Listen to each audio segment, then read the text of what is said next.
Heuristic method. The term heuristic is derived from the Greek word heurisko, means to find out or to discover.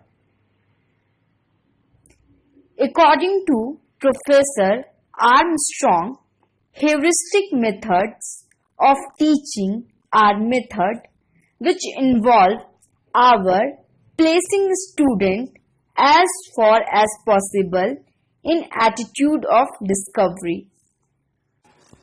This method is based on the principle of learning by doing. Each student is given the necessary instruction and is required to perform the experiment concerning the problem in hand. The students perform the experiment by following these instructions and may get the guidance of their teachers. Thus, the student works according to instruction, perform the experiment and keep a record in their notebook. They also get the conclusion of their experiments. Now, how we conduct the heuristic method. This method is formative rather than informational. It inculcates scientific attitude and discipline among the student. It provides good training for their future life. Teachers' role in this method is as follows. First, to decide the problem with the help of students. Second, to define the exact nature before proceeding. Third, to devise the experiment. Fourth, to interpret the data obtained. Fifth, to infer law and generalization.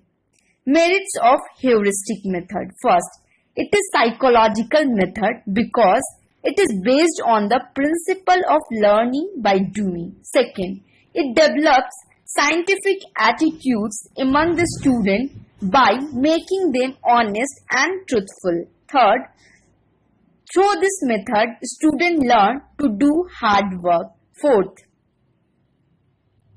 this method prepares the student for life imparting training in scientific method. Fifth, it makes the student self-reliant, self-dependent and self-confident. Sixth, teacher can give individual attention on students. Seventh, the relationship between the teacher and taught become more intimate and healthy. Eighth, the knowledge gained by this method is retained for much longer time since students learn by self-activity. Now, coming to the limitation of heuristic method. The first limitation is it is a long and slow process, so the syllabus may not be covered in a specific time period. Second, too much stress is laid on practical work. Third, it is not suitable method for small children. Fourth, it presupposes a gifted teacher and a small class, which are generally not available in our school. Sixth, no textbooks are available for this method. Well-equipped laboratory, well-stocked libraries, and highly qualified and trained personal teachers are required for this method. So, this method is so costly method.